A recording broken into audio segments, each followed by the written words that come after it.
Okay, yeah. So I guess I can talk a bit about me. So I'm Kaloh. I've been in the Web3 space for around 2 years and a half. Before that, I, I mean, I'm a computer scientist and data scientist. So I work in the tech industry for around 8 years. Um, and 2 years and a half ago, I started to write my newsletter, which is Kaloh's newsletter, kaloh.xyz. And it's a publication, a Substack publication about generative and AI art. And in this time, right now we have over 8,000 subscribers and also a premium community of 300, around 300 readers, who you can get a subscription, a premium subscription, and be part of the inner community. And that gives you access to my content, the premium content, and also my Discord server. Um, and yeah, my journey has been exciting, I will say, because I didn't, I started this as more like a hobby. I started to write about NFTs and blockchain technology as a hobby, and I think over time found my I would say like a mix of a good intersection of what I like to write about and also what people was interested in. Um, and that's why at the beginning I was writing, about blockchain, about different kind of NFTs, different blockchains.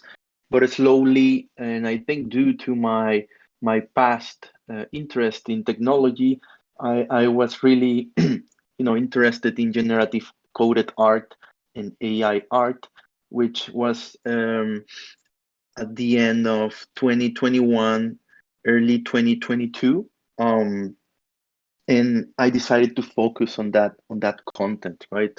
And I write about different things. I do artist interviews. I also do interviews with founders of different products. I also highlight specific collections or artists that I find interesting, all kind of artists. It could be up and coming or established artists. And I also do market analysis where I look at the market.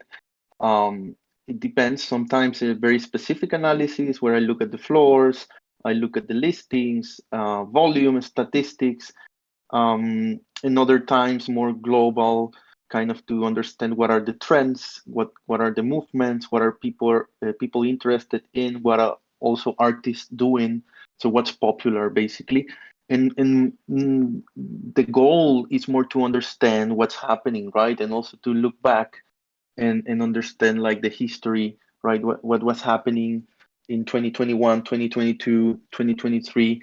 So not really like from a flipping perspective, actually, like most of my readers are artists, but also collectors, which are interested in really like the story and the inspiration behind the art, which I'm very, very happy about that, right? Because that's the kind of audience that I'm interested in writing for. Um, so that's the newsletter, and I write twice a week, sometimes three times. And you can subscribe and get my emails in your inbox. I'm also very active on Twitter. And in 2022, so around 1 year ago, I also started a gallery. It's called the Blind Gallery on Tesos. And the concept is, as the name says, is to showcase art and collections without naming the artist behind the work.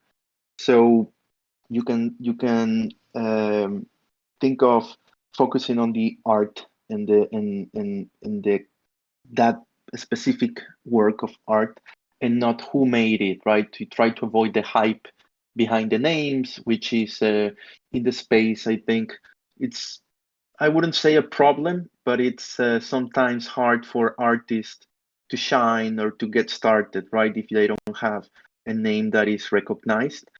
And the Blind Gallery, we have collaborated with, I think now over 70, between 70, 80 crypto artists. in different ways. We have two kind of mechanics. One is the blind gallery editions, which you can think of group shows where we collaborate with a group between 10 to 18 artists, and they work on a theme, and we released their works together, and collectors can decide which work they would like to collect, right? And during that experience, we share hints, we share the story, we share the inspiration, we share the technology, how the pieces were created. Um, we have over 1,000 collectors on Tesos, and yeah, it's that's kind of show is very interesting, right? Because you can see the discussions from the collectors. They like to talk, they like to guess, and they start to explore with the hints who could be the creators of the works. But that's more like a secondary.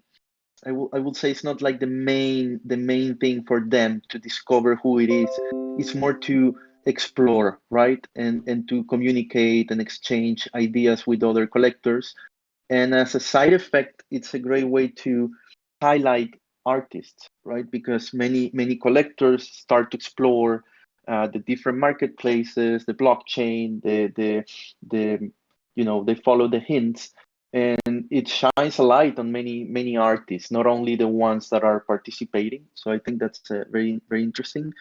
Um, and then now I think 4 months ago we started, between 3 and 4 months ago we also started the limited collections, where we focus on one artist at a time. So these are small drops of 100 to 200 pieces. Um, and it's not a group show, it's only one artist, and it's the same story, right? The goal is for collectors to explore the art, and at the end, after the minting has been completed, we reveal the name of the artist. um, we have a couple of more things. So we also have the club, so it's a blind gallery club, which is it's a membership, token membership that you can acquire, and it's small. There are only 400 of those membership tokens, and it gives you access to pre-sale. So it's for collectors, but also artists that participated in the past are part of the club, and you get access to pre-sale and previews, and also an area where you can communicate and chat with other members of the club. um, and finally, the I will say the last piece of the blind gallery is the art incubator, where we invite artists, again, all kind of artists that are working with digital mediums. Could be code, could be AI in different forms, could be custom models, or it could be also combining, mid-journey, stable diffusion with their own techniques and algorithms to participate and submit, right? If they would like to be part of the blind gallery. And what happens is, we publish these submissions, these previews, so the blind gallery club members can decide. They vote in a decentralized way, so it's a way of voting. It's on the blockchain, right? And they select who they would like to be part of the blind gallery in the future. Um, Again, they don't know who they are. They don't know who the artists are when they are voting. They just get a couple of previews. They see the kind of the artist. They can share what tools are they using. They can share their inspiration, and that's really exciting because it's in a way a decentralized curation process. Um, and then after that, we have done these once. So the voting round happened around 5 months ago, and we recently published the first art incubator artist, which was Benji. He released the collection called Frequency of Affection on FX Hash, And yeah, I'm very excited to both things. One is to see this process, right? Collectors curating artists based on the art and kind of in a blind way, and also working together with different artists, right, from different backgrounds, from different parts of the world, using different techniques, um, and also the different mechanisms to release art. I think it's a good way to give different possibilities for collectors, right? Some are interested in the guessing game and also choosing artworks between a different set of options, but others are more interested in one specific artist. They want to see different outputs from the same piece, and interact with other collectors. um, so yeah, that's in a very brief summary of the blind gallery. We are working currently with around 10 artists, and we're preparing a show, another edition show for August. I think it will be in August, maybe September. But that's a very exciting one because again, we put together a group of artists, and we have a very known curator in the community who is also taking part of the event. He was selecting the artists himself and working with them, and I'm very excited about that one. And I cannot reveal much about it, but soon we'll share more info. And yeah, that's basically what I'm doing. I'm working on my newsletter, writing twice a week, and also focusing on the blind gallery. Um, so yeah, those two things. Not sure if Inga, if you have any specific questions, you want me to go deeper into a topic, or should we open it for the AMA?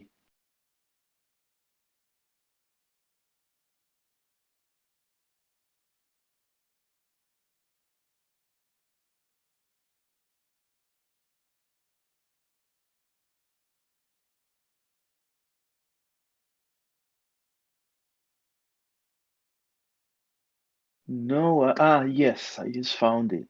Cool. Yeah, those are the links. Yeah, that's Benji, Blind Gallery, yeah, newsletter. Cool.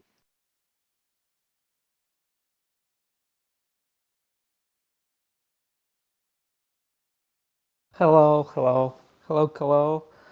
Nice to meet you. Uh, yeah, it was really great to know everything about Blind Gallery. It seems like a really interesting project, and Benji's work is really beautiful. Yeah, I would really like to know about how did you get to NFT space and a little bit of story. Sorry, my neighborhood is crazy right now. Okay, thank you. No worries. I also have a dog, so he might start barking anytime. Just be aware. Um, so how did I start it? Well, that's a good question. So I came from for the technology, to be honest. I used to work in the software development. I was a product manager in a company in Germany, and I decided to quit my job in 2020 and start my own company, which was in a different field. It was in AI and human resources, so very, very different. And we were trying, I mean, briefly, we were trying to help people find a career, their careers with the data, right? So you input your CV, and it was a software that showed you possibilities, right? Where you could go and work, and what kind of career path you could have, which is very, very different from what I'm doing now. But while doing that company, it was a small startup, and I was kind of very stressed working on that, and things. It was like 10 months in, and things were going okay, but not that great, and I needed an escape. I needed some time, to relax and do something different. And I found NFTs during that time. It's when I read about Beeple, and I was always interested in the smart contracts and Ethereum, but I didn't see any applications. And at that time, I had some free time because basically I could organize my days however I wanted. and I started my newsletter, kind of as escape for my startup. That's a good way to put it. And so it was a hobby. It was during my free time. I had no idea how much will I write or if I was going to do it consistently or not. But yeah, I was lucky that it was a good time and there wasn't a lot of information out there. So it was not that hard to get the first readers. And as I said, I was interested in the technology, but slowly, pivoted to art. And again, since I was a software developer, I was very interested in generative coded art, and I could understand like the complexity to create generative code in collections that actually look good and that could produce many thousands of pieces. And I think I was very, I got obsessed about that and started to share my thoughts and started to collect. And yeah, that's how I got started. That's interesting. And also, could you maybe you remember the first collection or artist that you felt like obsessed about it or really excited? Yeah, so it was a mix. Let me think. So I think one of the artists that I was like very impressed uh, from the first time I saw his art. It was on Hikat Nunk. It was Matthew um, Plummer. I remember he had this line in his bio. It was algo pop. So he was creating uh, basically generative pop art. And he was creating these caves, very colorful caves, with AI and some code. And yeah, when I look at his Hackathon page, he had all these amazing caves, and he already had like it was 2021, but he had like this history of like his work was consistent. He was not exploring anymore. He already had like this vision, a clear idea of what he wanted to do. And that's I don't know, for me that was a very interesting point in time, because it was like a new theme, or not sure what's the name, but like a current, right? Like algo pop. That idea stick in my head, and from there, I started to, go deeper into artists that had like a, they were consistent in their art craft, and then I found other artists in FX Hash. I remember looking at some pieces from Iskra early on Hiketnong, Iskra Velichkova, Yazid also on FX Hash. Then I think from those are the ones I remember early on. Then of course Sankan, but I think I saw some of his pieces on object.com. That was a little bit later. Yeah, but those are the ones I remember, Anton, from the early days. Thank you, thank you.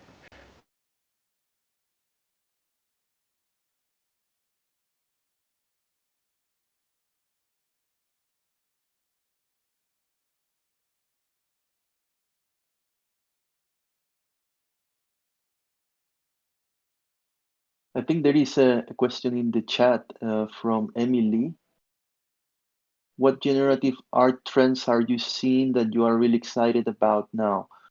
Um, well, I think there are multiple things happening. So on one side, I see that there is, and I don't know if this is good or bad, probably good. So there is like a fragmentation, or there are many places, marketplaces, galleries, um, like a blind gallery, but there are also marketplaces, right? Like more like FX Hash or um, art blocks. You can also see galleries like Bright Moments, uh, Tonic. It's like a mix of gallery marketplace. And I mean, I could go on. There are more like there are between 10 and 20. Kate Bass gallery as well. She also is just created, well, not just like a few months ago, a new AI platform. So my point is there are many options for artists and for collectors. Um, and this in general is good because there is more competition, which pushes the quality of these marketplaces and gallery, right? They need to they need to improve, right, to attract the best artists and the collectors. But also it creates this sort of problem for um, collectors in a way, and in the sense that there aren't that many collectors in the space when you think about it. So um, it's many of my readers, and also I also struggle with this to staying up to date with all these platforms, right? And when are the releases, right? And what are the difference between these platforms? And then if I buy a piece and collect a piece here, how can I see my whole collection, right? In which blockchain is it? Now there are also platforms coming out in Polygon and in other L2s on Ethereum. Um, so those are, I guess, those are some trends in terms of where you can release your art and where you could collect art. So some fragmentation, which again, there are pros and cons. It's not something negative or positive. And in terms of what I've seen from artists, and I think it's happening for now half a year. It's their intention to create physical works. So one way of doing that is just the typical prints or the plotting, right? I think that's getting more and more popular.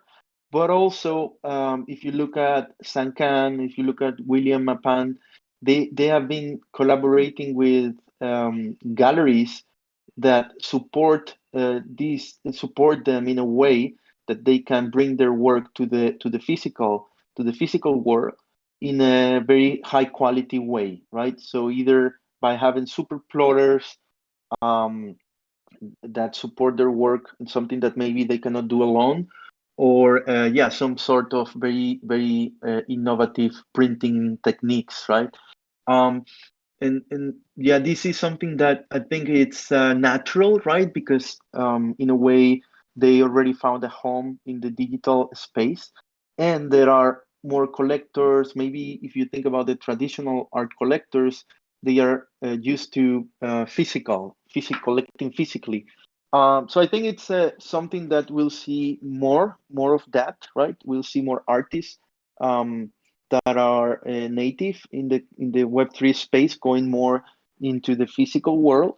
And also, probably this is happening because more galleries, established galleries from, I was in New York City from NYC, NFT NYC, and it was very amazing because there were like 5 to 10 galleries having small exhibitions and shows about digital artists. So this is great. This opens the door for more people to see the space in a different way. And also those galleries are kind of um, supporting these artists, or maybe, yeah, in a way helping them to expose their work in the physical world. So those are some trends, more like global trends that I've seen, and yeah, who knows? The space moves very fast, and I guess a third trend that I've seen is the now a mix of AI and code art. If you think about it, 1 year ago there was a clear difference, right, between generative coded art and AI art. But thanks to AI moving so fast, now we see artists just working with both, right? Either they have their own models, data models, their own systems, they generate the images, but then they also mix it up with the code part to tweak details, to perform some modifications, and they are also releasing these collections similar to the way how our blogs did it at the beginning. Right now, you can see that also with AI, right? Like long form AI art. Ivona Tao just had a release. I think it was this week, which is long form AI art. Also, Gambrot did that. And the mix, the in between both, right? Like the combination of generative coded art and AI art. I think it will be popular, very popular, a few months from now. I'm looking at the chat. Mm, future of AI aesthetics. What makes it desirable? If anyone wants to make a fantastic image. Well, I mean, it's hard to answer the that question, right? Like, so basically, what makes AI good? I guess what makes it interesting for collectors. So I think, and this is something that I heard from Mario Klingerman, who is AI artist, very popular. He has been doing AI works for a while, and I think he mentioned that since now everybody has this superpower, right, to create in with a prompt, create basically whatever they want. It's now more about the concepts, right? The conceptual art. So what is the intention and what are you trying to create?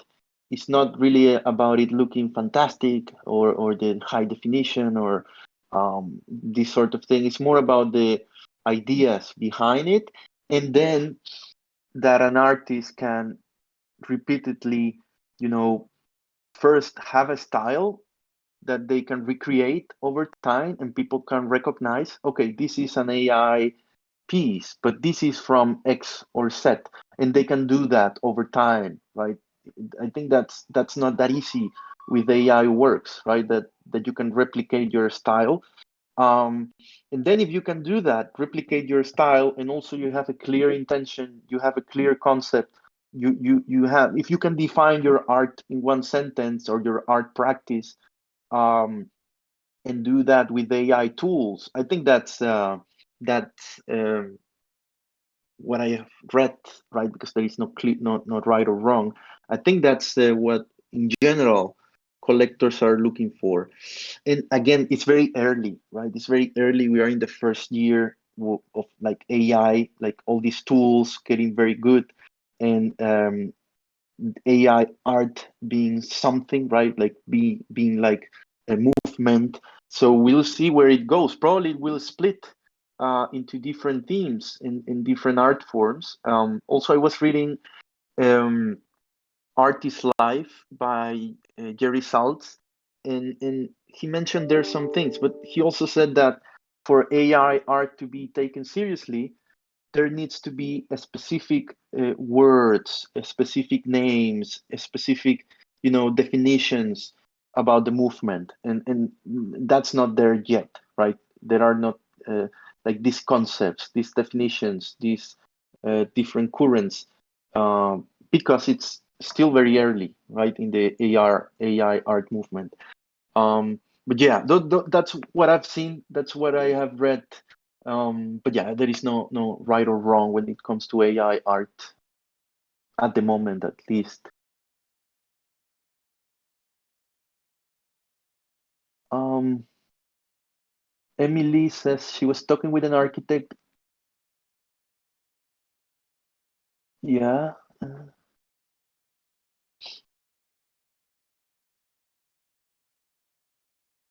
Then I see some subscribers. Filippo, nice. Yeah, Evelyn mentioned Boto. That's a cool one.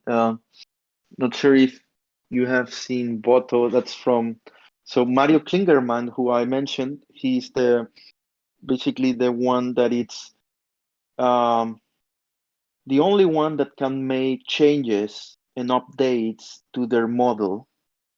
Um, and Boto is I wrote about this, by the way. It's in my newsletter. It's a decentralized autonomous artist which generates plenty of artworks. But then what makes it interesting is that Boto community members are the ones that vote, right? They can decide and vote which artworks are actually released. And those are released on Super Rare. So yeah, that's another form of decentralized curation, kind of what we are trying to do with the blind gallery, but Boro is at a high scale, right? There are hundreds, if not thousands, of members voting uh, to curate the artworks from Boro, from that AI.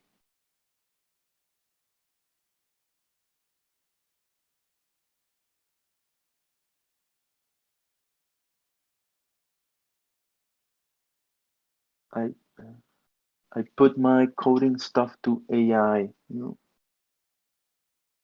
Well, actually, with AI, you can also generate code. I wrote about that, how to create um, generative coded collections with ChatGPT. And there are many artists. I think it's exploring that, right? And it's ChatGPT can help you to write code, and it's not bad at doing it, and it will get better, right? So it's another way how artists get new tools. So even if you are not like a professional coder, you can now use ChatGPT and all these new tools um, to help you, right, create something.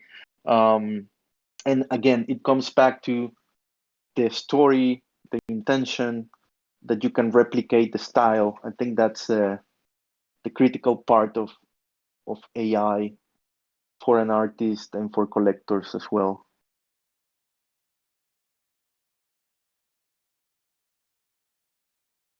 Isn't it easy to manipulate the market if you have DAO that has anonymous names? I mean, yes and no. Um, that's kind of the thing with crypto in general, right? It's anonymous if you want to be anonymous. That's a good or and also bad. But you can see the votes on chain, and I mean, I guess you could do an analysis, right? So first, you could do an analysis and see how many are really anonymous, and if it's like something, you can also see how many votes per person, right? So in a way, you could do some sort of analysis if the DAO is not really decentralized, right? Then um, what they are curating is the art that goes out, right? So you are not really manipulating the market in a way. It would be more like a group of people can manipulate what kind of art gets released, right? So, and that's not that critical. I don't think there is not, I will say there is not like economic incentive to do that. Um, because you cannot manipulate. I mean, you can also manipulate the price and the Dutch auctions if you want to. You can buy them anonymously, and then they could be sold for for a lot of money. But that's different, right? You still need to put the money in. Um, but the DAO, yeah, I don't see it. Why would they want to manipulate the Boro artwork, right? Uh, I don't think. Not sure if that answers your question, Evelyn.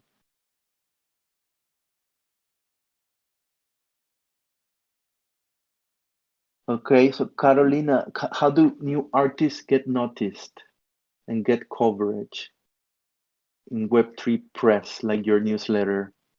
Is it an echo chamber? or are there publications you know of where it's about the less well-known info? That's a good question. So first, I think the main issue is that there aren't that many publications, if you think about it. So I can think of my newsletter. I can think of Right Click Save. I can think of the different magazines, like Super Rare has one, Art Blocks has one. Um, so there are probably I'm missing one or two more. There are some podcasts, but there aren't that many publications these days.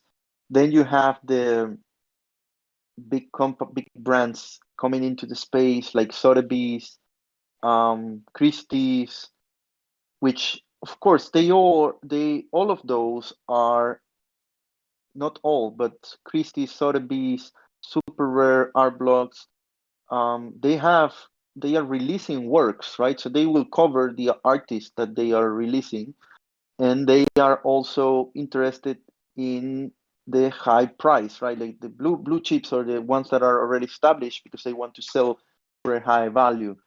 So those are not really like open publications. They have clear intentions, and that's fine.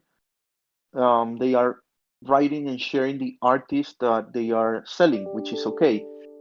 So that I think that's one of the reasons why my newsletter got traction early on, is because there wasn't publications writing about artists, not like the big sales, just sharing artworks, sharing artists, which is what I try to do. It's complicated, right? Because um, it's then I also have a gallery, the Blind Gallery. So I talk about the artists in the Blind Gallery, but then I also talk about the artists I collect, because that those are the ones that I'm interested in. But I'm not trying to, oh, write about these artists and then sell their work. It's not really. It's more like I wrote about, I collected because I enjoy it, and that's why I'm going to write about.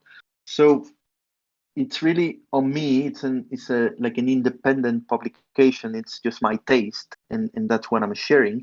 So I would say I write about what I like, Carolina, in general.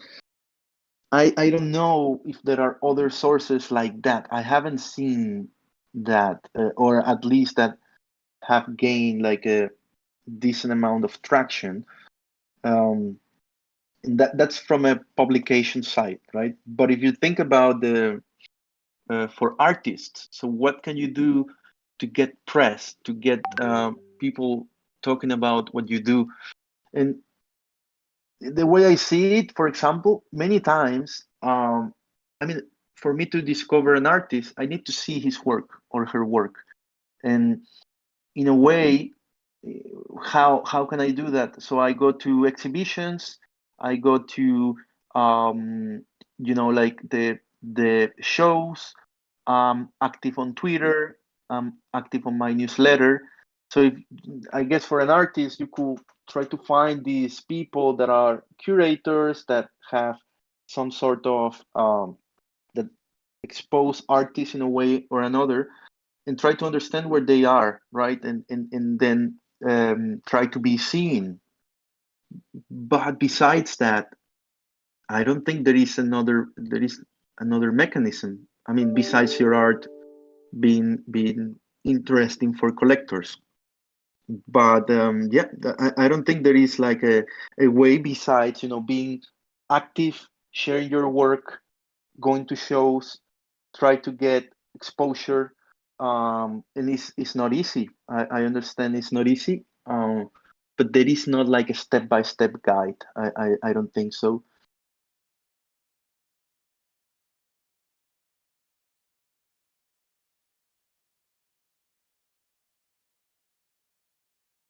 Cyber Magazine. Thanks for sharing, Jinga. I haven't seen that one. Probably, I know also Outland. Outland is also good. This is for augmented reality. Nice. Um, Still,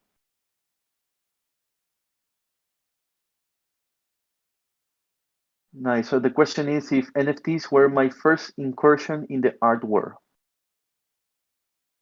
and how the artwork captured you.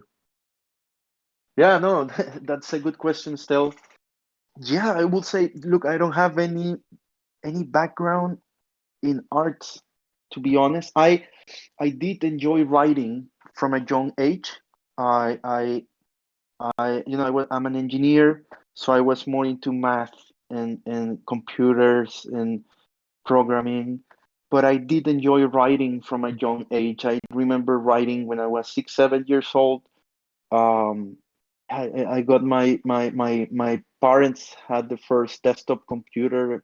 I remember a big compact computer, and I was writing in Word, and I was writing stories in Word when I was very, very young, and that was kind of crazy. And I stopped for a while. I think my mom and my dad they didn't see that I was writing, and so they didn't like support me because they didn't know I was interested in writing at that age. And then um, after that, and when I was studying in university, I had a blog about baseball analytics and stats, and I was writing for fun a blog. So, but never like I never did it so constantly, right? Like in a discipline way. And then in terms of art, yes, as I said, I had no background in arts. My family had not uh, no background in arts. I enjoyed music, writing, but yeah, what captured me was the intersection between art and technology. Like it felt like a fun thing to do with technology, um, which is not really like there is not like a purpose, like there is not like a goal that you need to achieve, right? Like there is not like a destination, which is something that I was used to working in technology and programming software. You had to accomplish this, like this is the goal. With art, it's more laid back, right? There is no right or wrong. And I think that that freedom is something that I really enjoyed. Like there is nothing this, I mean, of course, there is a sales factor, but there is not like a good or bad, and that I really like that.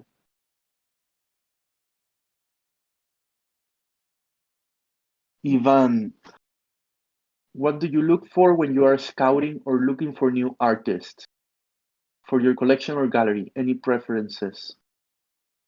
That's a good question, Ivan. So yeah, I do have my own preferences. I think that's important, right? To have my own criteria, and some people have questioned like my curation sometimes. It's funny, but so I look for artists that are working in the digital realm, so with code or AI art, right? And now I will say I am also adding photographers, like the combination of photos and AI, like artists. I think it's called the post photographic movement, which is highly connected to AI, but it's basically artists that take their own photos or they curate their photos somehow, and using different techniques or models, they come up with collections or series. I really enjoy that as well. Um, so that's, I don't know, I think for me it's important that the digital medium is in the work, and then it's about taste, how things look like. I look for things that are different. So I've seen many pieces, many artists, many styles. So I try to look for things that are unique, that are very different. Um, and then um, I look a lot into the story, I mean, the past, the artist's past. So if this is your first work, and you have no history, I don't care if it's amazing or not. If I like it, I'm probably not going to spend a lot of time. I want to see artists that are have been around for some time, that they show discipline, that it's not about the sales, right? It's about the um the discipline, and that they do it constantly and they enjoy it, and it's not really to sell, it's because they enjoy doing it. Kind of their portfolio, let's call it that way. um, so yeah, those are some of the factors. And I think that in digital art, since there are big collections, right? Like it's easy to see series of 100 pieces to 500 pieces. So the diversity. So if they are capable of having diverse works, but also they feel part of the same collection. So if they can do that, if they are able to do that, like mixing the different palettes or whatever they are doing, they can come up with a collection that is very diverse. But you look at 2, 3 random pieces and they still feel like they fit into the collection. That's something that I really like. But it's a tough question, and again, it's kind of it's good and bad, right? Because I'm in this position where I can write about art and I can select whatever I like to write about, but it's also, I want to highlight artists that are here for the long run. I'm not trying to highlight artists that are selling for a lot of money, or that I think will sell for a lot of money in the future. It's more about those that in 5, 10 years will still be here, or creating art in a way or another. Those are the ones that I'm looking for, to be honest.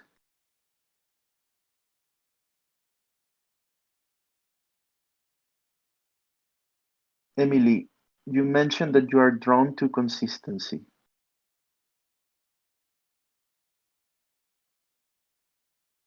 Okay, yeah, about experimentation, pushing the medium forward, hard balance. Yes, I think that's a great question, Emily. So it's right. That's right. I mentioned consistency, but I also feel like, I think an artist could have like a consistent body of work for a while, and then experiment and create maybe another path forward, and then maybe after some time another path forward, or they could have multiple paths at the same time, but it needs to be organized in a way that when I'm looking at it and when collectors look at it, they understand the intention of the artist, right? So, and what happens is it's very complicated to organize your art, your portfolio, or everything you're doing, because it's not like you have the chance to talk to the collectors and show them, right, like your different styles and your different, what you have been exploring, and explain that. No, it's that they look and they go to the marketplace, they go to your, if you're lucky, they go to your website, but usually that's not the case. So experimentation is great, in my opinion. The problem is when you experiment so much and then people don't get it, right? It feels like a salad of, a mix of things, like, and that's problematic, because then it's hard for collectors to understand what you're doing. But experimentation is great. It's just that how do you organize it in a way that people can see that, right? That you're experimenting, that your art, you have maybe 3, 4, 5, um, I don't know how to call them, ideas or stories, or things that you are working on. So I think it's being very mindful with what you meant, and maybe using, I don't know if using multiple accounts or using different blockchains for different things could help. But it's about the looking at the portfolio of the artist and seeing something that makes sense, that you can take this collection and this other collection, and there is some similarities, consistent. But if you want to explore, you need to, in my opinion, you need to find a way to organize your work in the right way, to not confuse collectors. But also, and this is, I think, the ideal way is that you slowly experiment. So you slowly add variations, you slowly add new techniques, new tools, and that slowly transforms your art. I think that that's fantastic, but of course it's not easy. And then that you see this progression, um, I think that that's ideal. So you are still consistent, but you are also experimenting. Um, Radical changes are risky for artists, in my opinion, but sometimes work, right? So at the end, is again, there is no right or wrong, right? I'm just um, mentioning how I see it and putting myself in the shoes of the collector, right? Not sure if Emily, if that answers your question. I haven't I haven't actually wrote about this balance. That's a good topic. And I was talking with an artist who was creating coded collections, and he's very popular. You can look at him. He's called Gustavo, with a B, so Gustavo, and he's very popular on Instagram.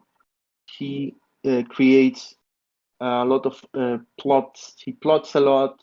He creates generative art. He's very good, and but he creates individual pieces, right? So he curates them, and he wants to understand, like, okay, so what's the difference between this and creating 100 or 300 pieces with the same algorithm?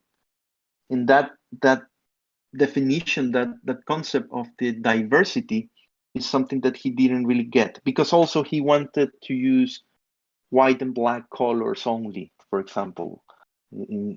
That's something that he uses a lot. So yeah, it's hard to explain that concept. It's not easy. I don't know how to put it into words. I think the best way is to look at collections and art that is very diverse, and collections that aren't really diverse, and that kind of explains it by itself.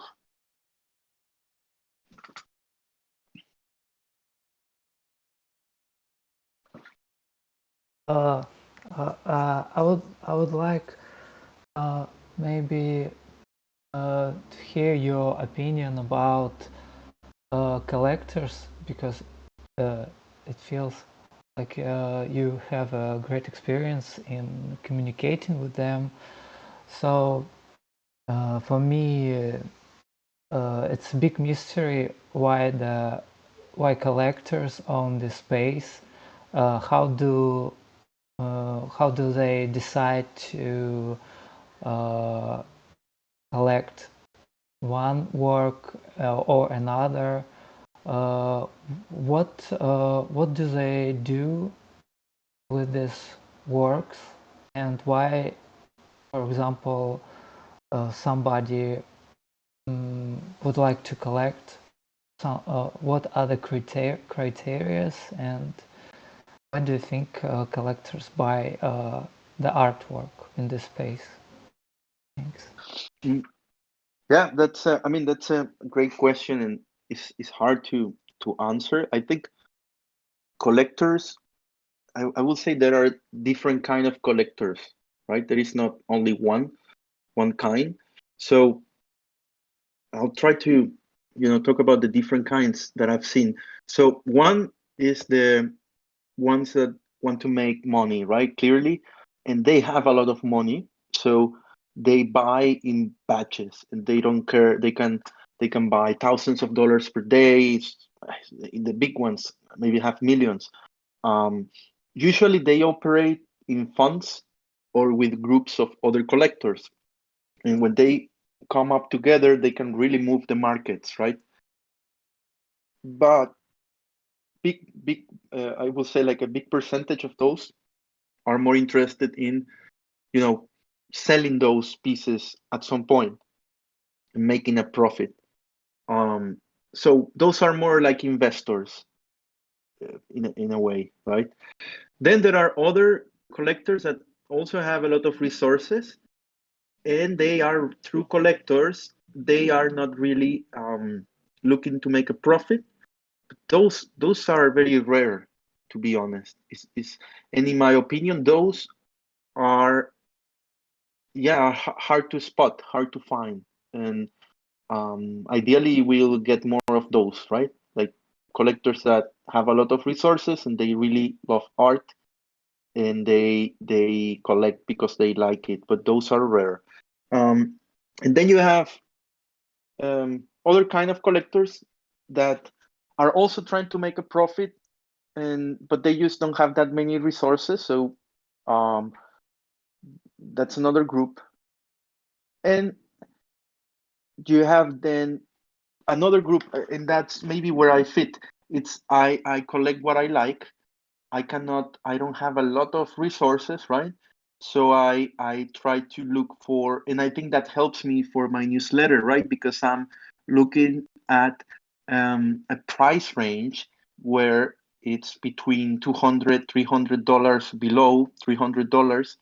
Um, and that helps me to discover artists, right? And it's that group of emerging artists. That's basically where the emerging artists are, below $300, right?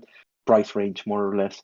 So in my case, I don't really collect to make a profit, and it's just that I mean, I do it in a way to discover and support artists, but also, and this is important, I also really enjoy when I discover an artist, I collect it, and in the long term, that artist has success, and other collectors enjoy, like, kind of, it's like it feels like I discover, like, I was right in a way, like my taste was right. This artist was really good, and people just didn't discover him or her on time. That's kind of what motivates me to collect. Um, but in general, Anton, I think it's not easy to. You cannot put all collectors in the same bucket. It's very different people. And also, there are collectors that are also looking to sell because they need to get more money to keep collecting. And many of my readers are like that. They usually there is a saying like you should collect three pieces when you like it. So one to sell it, so you have three. One to sell quickly to recover what you invested. The second one to sell it if it really goes up to make a big profit, and the third one to keep it for yourself, right?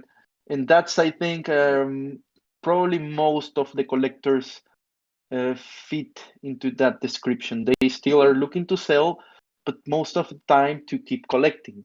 But if the market is not that great, then they cannot keep collecting, right? Because it's like they don't get any returns, so they cannot continue to collect in the future.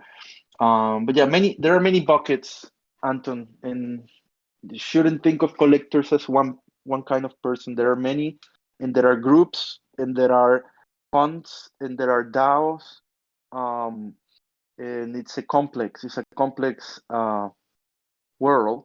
Actually, I think I should spend more time in those DAOs and in those groups, in those funds, to understand uh, how they think about it, and they also do their research, and they are also scouting artists, and spending a lot of time in the different marketplaces and galleries. So it's interesting. Maybe for artists will be a good way to understand how they think, is to join these groups, join these communities, these DAOs, these funds. They are usually, some of them are expensive, right? You need to buy a membership, but others not really, are affordable, and could be a good way to not really to share your art directly, but to talk to them, and to understand what are the criterias, what are they looking into, that could help you to, you know, not necessarily to change your art, but to understand where should you publish? Where should you go to? Which platforms are people talking about? Where could your art get more exposure? That would be a good thing to do for an artist, I think.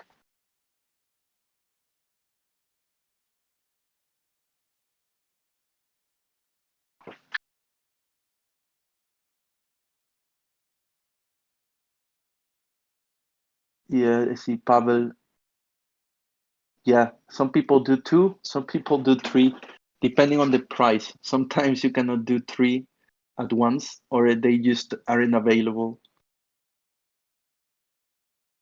I think, yeah, it's 7 p.m. That's right. It passed very quickly. It was many interesting questions.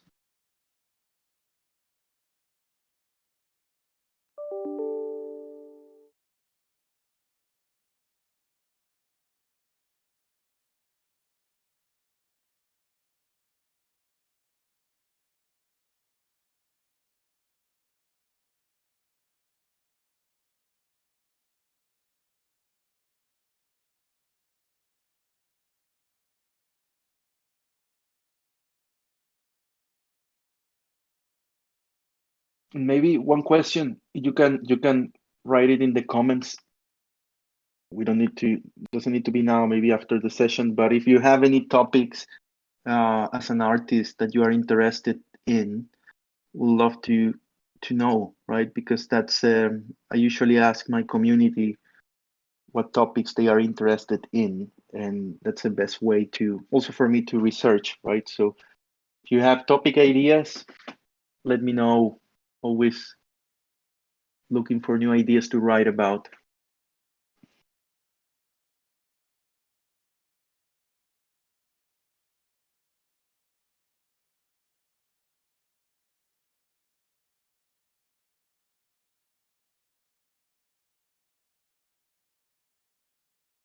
I mean, it could be Twitter. My DMs are open. Could be just replying to my tweets. I'm usually very accessible. Or joining my newsletter. There are open chats on Substack that exploring, so you can talk to other readers. But also, if you get a premium subscription, you get access to my Discord, where there are collectors and artists, and they are sharing. It's really interesting conversations because they share art, but they also talk about these topics we were just talking about, and I get a lot of ideas from my readers. So it's around $10 per month, and there are ways to get it cheaper. If you invite your friends, you get discounts, just to so you know. And the last question for Pavel. Well, collectors, how do they do their research? It depends. There are different ways. So most of the time, it's just a quick check that you are active on Twitter. To be honest, that you are verified in the platforms if they have some verification system. That you have been releasing work for a while, like over 2-3 months. Um, that you tweet consistently, and this doesn't mean you need to tweet every day or every hour. Just that over the past 3 months you have been tweeting, so that's important, and that's a basic check that most 90% of collectors do. When it comes to expensive art, thousands of dollars, they might do different things. They might go even reach out to the artist, reach out to other collectors. That's why I've seen a trend that artists that are doxxed, that they share their name, they share their real name, they share photos, they are going to shows, they're going to exhibitions that people identify easily. That check is like they are doing um, collectors a favor, right? Because that's it, right? They just share constantly their photos, they share how they are doing their work. So that's a way to create, security for collectors. But again, $300 or below that range, usually Twitter is the place where people go. And so make sure your Twitter is linked, your social networks, your website is linked to your profiles in all the platforms. That's very important, so they can find you. And that's right. We have the June special. Thanks for sharing, Pavel. All right, I think we came to the end. Thanks a lot for all the exciting questions.